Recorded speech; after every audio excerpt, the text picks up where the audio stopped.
So welcome to another episode of On the Couch with the great Shuntai Johnell, and I'm Johnell Allen Bay. Welcome. Yes, welcome. Today we have with us Nick and Donette Mabry, and we're talking about Black Love Matters. Wow. Why is that important? I think it's important because of the fact that so often we've allowed others to create the narrative about what we should be and how we should love, instead of us being able to love from a perspective based on our culture, our understanding, and just what God instills in us. You know, what's right for us. And that sometimes looks different.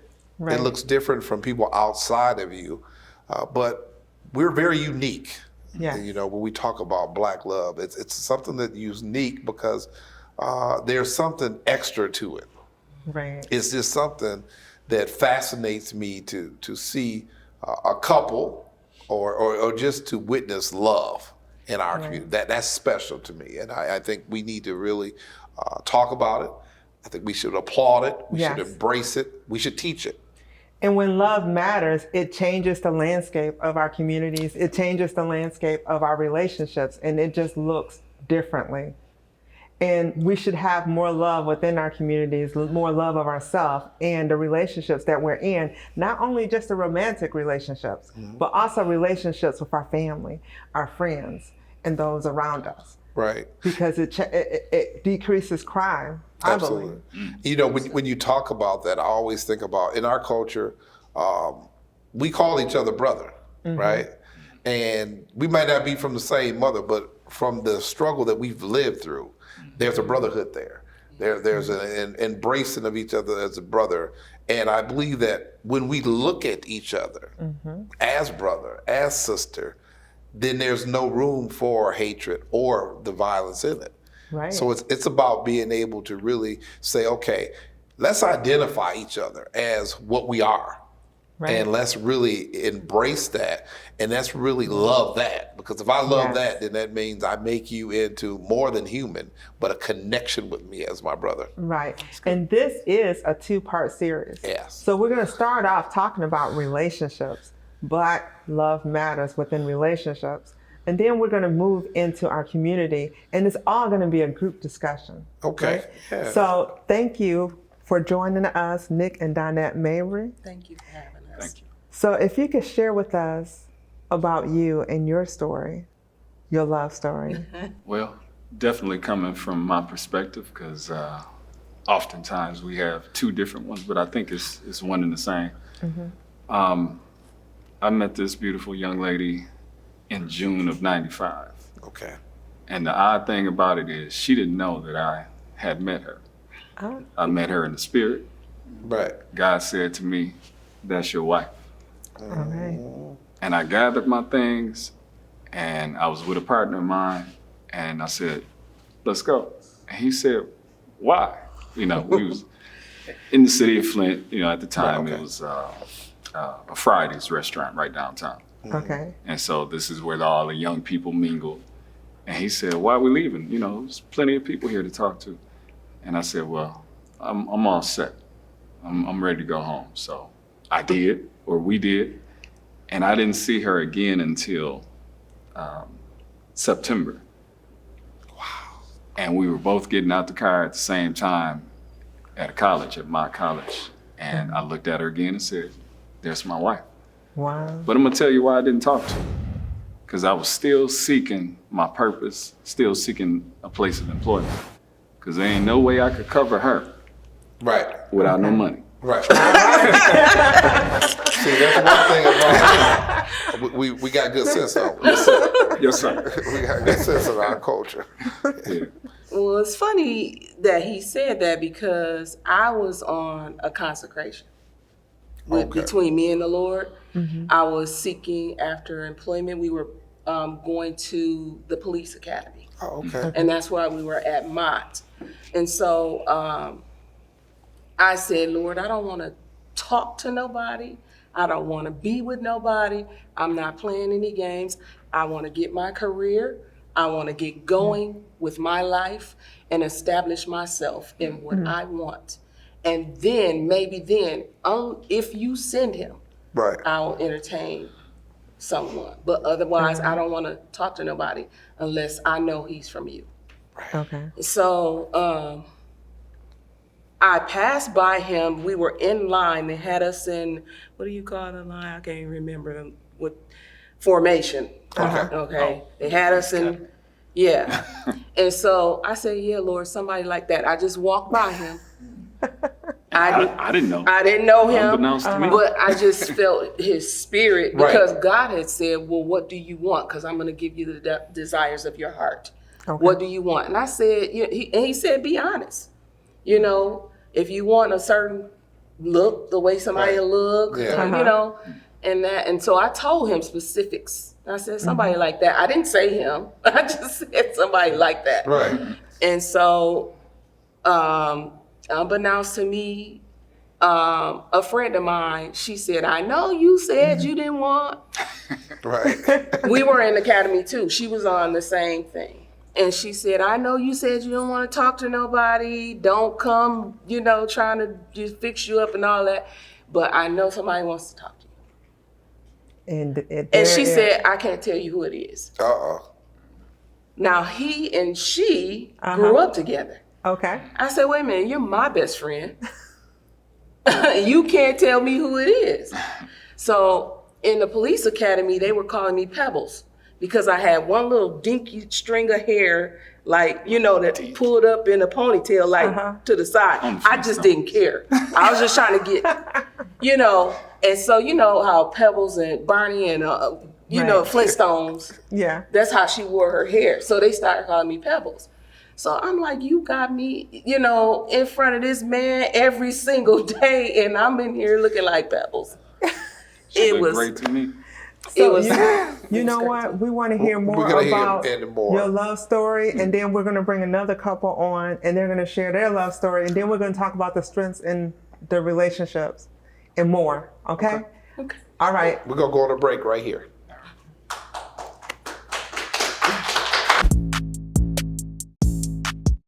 On the Couch with Shuntai and Johnell focuses on educational, humorous, and insightful topics based on extraordinary lives of real people. Each episode provides real talk from real people. You desire to have that family. Okay. You desire to maintain it, have a mother, a father, and a child. And I struggled with that because my husband was abusive. Coaching is about pulling out what's already there and helping you see what's already there. Who gave you the authority to say that you're the king of brand? I don't want to be with nobody. I'm not playing any games. I want to get my career. I want to get going with my life and establish myself in what I want. Join Shuntai Hill, a certified counselor, and Johnell Allen Bay, a life coach and relationship expert, weekly for On the Couch with Shuntai and Johnell. Shuntai Hill and Johnell Allen Bay are the king and queen of relationships. Each week, the couple engages their audience with hot, sexy topics about relationships for the grown and sexy. The show is interactive, fun, and Our real. next topic. I got drunk. Hold on. I got drunk the other night, and my girl grabbed my ears from behind. So she was behind him, grabbed his ears, and then he smacked her. I immediately apologized, but to be honest, I meant it, and I knew it was her. I felt horrible about hitting her, but I felt good at the same time. What's up with this? Tune in weekly to She Say, He Say with Shuntai Hill and Johnell Allen Bay. For more information, visit shesayhesay.media. And welcome back to On the Couch with Shuntai and Johnell. We were just talking before the break with Nick and Donette Mabry, and they were talking about how they met. And on the couch, we have with us another couple, Pastor Torres and Darlene Simpson, and they'll share their story. And we'll go more into Black Love Matters. Okay, so if you could finish yours. Oh my gosh. So we did finally meet at a study session. He came out after I was getting ready to leave and asked me out. And so I was, you know, I was still consecrated, but I felt in my spirit that that was the right thing. Okay. And so I did go out with him, and we've been together ever since. Wow. How long has it been? 25 years this October. All right. Congratulations. Great Yes. 3 kids later. 25 years. Well, and welcome to the couch again, Pastor Torres, and your wife for the first time, Darlene. How you doing? Hello, I'm fine. How are you? Listen, I'm just telling you, I'm ecstatic because I'm thinking, being married to a prophet, you may be reading me right now. So, but because you can't live with nobody and not possess some type of or be connected to that gift. So that's just phenomenal. So tell us about your love story. How did it start? Well, me and my wife, she do hair, and she was doing hair in my auntie salon, and I have a cousin. We used to go and he used to cut my hair, and I always see her there, doing hair. But one night he said, we're gonna go over their house tonight and have just to have a little good time. I was like, okay, cool. So we went over there, and it was her and her friend. They had cooked some food for them. They did not know that they was cooking for. They didn't have no food prepared for us, and so things got, we just got to talking, and then afterwards, my cousin pulled me to the side. Was like, "You talking to the wrong one. That one's for me." and I was like, "No, dude, the friend is for you. That one's for me." and it was from there. I think it was pretty much. Love at first sight. The Bible says when a man findeth a wife, he findeth a good thing. And I knew that was my wife when I saw her. And I think it's been a glorious ride ever since. Yes. And can I just add to that just a little bit? Oh, yes, And because there's a bit of a little age difference. So when I did see him, I thought he was cute and so on, but he's younger, and I never actually talked to someone younger. But as things went on, I truly believe that age doesn't matter when it comes to God. And this was orchestrated by God, and I thank God for this. 26 years. Wow. Yes. Wow. Yes, Love it. That is true. Listening to your stories, that there's something similar in Black Lives Matter, right? Yes, sir. And that's that as men, we already know that that's going to be my wife. So, I don't care who it is, it's something about our culture, something about what we get that. You can see somebody and it might look bad at first because it might be some situations going on. But what's yours is going to be yours. And that's a common theme that no matter where I go from south to north, it's always like that. As men of hue, we know that's going to be my queen, that's going to be my wife. So I appreciate it hearing it both from you. Sure. Yeah. So what are the challenges that you feel that Black couples face in our society today that other cultures do not maybe face? Or maybe it could be the same, but from your perspective. I think our biggest challenge would be trying to be recognized as who we are in society, in our job, in the business arena, and as far as with Black people, I think one of our biggest challenges is trying to stay together in the midst of seeing so many divorces in our culture. So you see very few men standing in place in the time that we're in now. You still see the women having conversations at the table. And even then, there was at least one uncle that was left there in the house or at the table, and he probably was drunk at the time, but he was in the house. But now you go to the houses, you see no men. Most of our men are lost. Most of our men are incarcerated. Most of them just didn't make it, And so I think one of our biggest challenges is to really search for the power within to know that I'm here. I'm not going nowhere. Right. And that's my comfort to my wife, to my family. Even though, and we look around all our family, there's only very few marriages, and we're here to just be that example marriage to know that we can make it no matter what. I think, go ahead. I think from my perspective growing up in my neighborhood, now that I think about it, my family was one of the few that, had their father and mother, and most of my friends had broken homes and whatnot. And it seems like they would always come to my house and address my dad, and it was just that respect, Right. That's Mr. Mabry, you don't walk on Mr. Mabry's grass, So it was always a respect thing. And then when you just like you said, within those other homes, there's always mom and grandma and aunt, Right. and a few aunts and some cousins, female. And so, yeah, the male was missing. I think the other dynamic is when men aren't in their purpose, Right. it is so hard ultimately for that nucleus to last. Okay. That's good. Yeah. The man has to lead, and he has to be doing what God told him to do. If not, he comes home frustrated, and then he takes it out on everything else. And I don't mean it in an abusive way, and it has been. But there's no progress for the whole family because the man's not leading in the way he should be. When God made Adam, and I don't want to get preachy, but he put him in his garden to work. Nothing else for him to do, just work. Once he did that, God brought his wife. It was step by step by step. If you do what you're supposed to be doing, everything lines up. Wow. So we do want to be able to continue this conversation because it's a conversation that needs to be had. But we're going to take a quick break and we'll be right back. We got to pay some bills. On the Couch with Shuntai and Johnell focuses on educational, humorous, and insightful topics based on extraordinary lives of real people. Each episode provides real talk from real people. You desire to have that family. Okay. You desire to maintain it, have a mother, a father, and a child.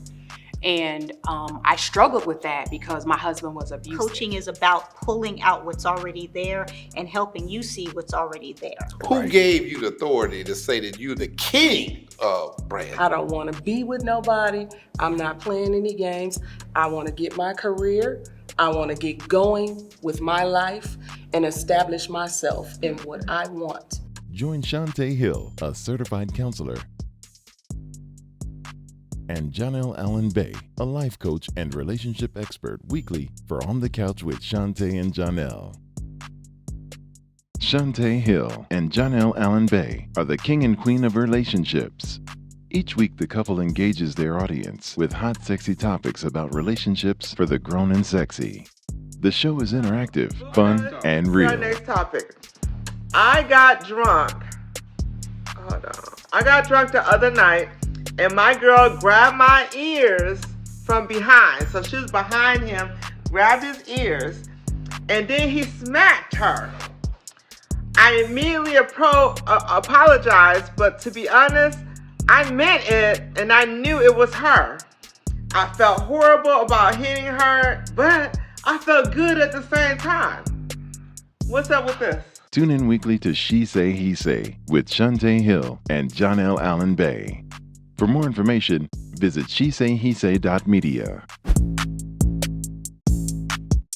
So welcome back to another episode on the Couch with Shuntai and Johnell. And we have some dynamic couples here. We have the Mabrys here.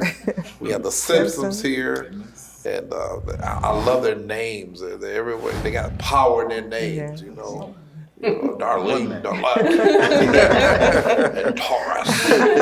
You know, just those names alone, you know, just it gives meaning to, you know, how universal Black love is and how impactful it is. Yes. You know, but we looked at, this is a story that most people don't really talk about, you know, of just the effort and energy that has to be put into a relationship. And it's very tough on us as men and women of hue because of the fact that we have to carry that torch. We have to carry that because there's a responsibility. And everyone that was talking here, you mentioned something about having people around you that with broken homes, right? So you got to be the beacon light. And so we're going to get on and talk about that a little bit more. Yeah. So as we talked about before the break, that you had some thoughts as well as far as what Black couples face, some of the challenges in our society. Well, just as everybody has already said, learning to love is a taught or a learned behavior. And so when you don't have one or the other in the home, it's difficult for you to understand your role. Okay. It's very difficult. And so when a male child is being raised by a mother, you know, his role can be confused for him. He's not understanding. Or the same thing that a female child doesn't have her dad. Like I didn't have my dad. But my prayer was at 13, I'm not getting married. But if I do, I want to marry someone who has both their parents. And I didn't understand what I was saying at the time. Right. But revelation would have it that, you know, you need that. It was something that was missing. And in our society, they say, well, you don't need a man to have a baby, but I beg to differ. You need both. The male and female to understand the dynamic, because we have a lot of confusion in our world now. And it is very hard because we don't know the roles. Right. And you alluded to something that's factual, you know. My parents have been married for 55 years. And so all I ever recognized is having that male figure. So I'm able to look at adversity different than a person that's not emotionally intelligent. And I think that dads give you that emotional intelligence, and the mother nurtures that. And together you form something that's solid. And I think that's what's necessary. But to hold that responsibility in a relationship, let's talk about that. Because, you know, it's a lot of responsibility being with a woman. You know? Especially a Black woman. It is, because the fact that our women are very unique because they've been taught this, and they gonna hold it together. You know, they're gonna be tight. They're gonna be able to be expressive. And you can't be thin-skinned with no sister, because she's going to let you know what's going on. So let's talk about that, man. How do you make that adjustment and continue to smile and be the man you need to be? Let her have her way. Let her have her way. Wise man. For me, it was the opposite. Okay. And that's not a put down at all, but it's something that I needed. Okay. My parents were both born in 1939. Okay. So that the element was different back then. Absolutely. And my mom was a wonderful woman, still alive today. Praise God. And she was more passive than my wife. Right. It took some getting used to. Right. But it's something that I needed. Right. Because once again, God said, I'm gonna make a helper suitable for you. Right. So it's something that I needed that was just like my rib. Right. And just like my dad needed my mom. Right. So it just connected very well. Right. You needed one a little bit sterner. A little bit more stern. And I too believe that opposite attracts. You know, because I believe that my wife is everything that I'm not. And I am everything that she's not. But when we come together, we are the ones that God has created for us to be. Because we're not separated. God wants to see us in our dunamis power by the oneness of what we walk in. And that's when the marriage becomes powerful. When I know her move and she know my move, but we do it together. Okay. And so whatever we face, we do it in that type of arena. Right. So I love that. But it's easier, because our audience will say, well, it's easier when you have become, engrossed in God and saved and being able to be in that situation where you at. Let's talk about pre-dat. Okay. Let's dive into the dynamics of being in that relationship, and you know God. But the experience and encounter you haven't yet had, but yet you know that, there's some love thing going here, and there's some work that got to be put in. Yeah. How does that look? It looks. The look of it is one of the things I continue to tell my wife in the first, I guess, few years of our marriage is, you're a delicate flower. You're Okay. a delicate flower. Because she was the oldest of her and her brother, raised by her mom, and she had to be the assertive one in the house. Because Okay. her mom, worked second shift, so she was going the better part of the day. So she had to take care of the house, take Right. care of her brother, and that made her almost, I don't want to say the man of the house, but it made her the one in charge. Right. So- Very independent. Absolutely. That's the right word we need to use here. That's good. So the roles kind of had to switch, if you will. Yeah. But she's still right alongside with me. So I began to see that assertiveness kind of toned down. Okay. But as we walk together in the Lord, Right. That's what it took God to do that. absolutely. Praise So God. it was our roles that got into the the Right. right roles, and then we were able to mend together. Okay. I was learning to submit. All right. That's a word that we don't.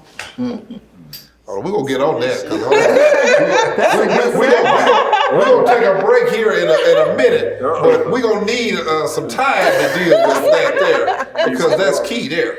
And being a little bit older than your mate, what's that expectation? Because you're not about to give in like that. Yeah. You got to be you. Yeah. Because I was so independent myself, and it took some time. But once we set that foundation, everything is built on a foundation. And in order for it to be the foundation has to be strong. So once we built that foundation, we were able to maneuver here and maneuver there. We were able to tangle, I want to say, not entanglement, but we were able to tangle. Right. We were able to walk together, move together because Okay. of that foundation. And it took a bit of learning for Absolutely. me. Absolutely. Yeah, it really did. But with God, anything and everything is possible. Yeah. Right. So we were talking about Black Love Matters, and we were really in depth. And we're going to close out our show here, but we're going to open up a part 2 with Black Love Matters again. Okay. How's that Yes. sound, y'all? And we want to thank the Mabrys and the Simpsons for joining us. They'll be back on our next show. Yes. So I'm look excited. out for it. I'm excited. I can't wait till next week.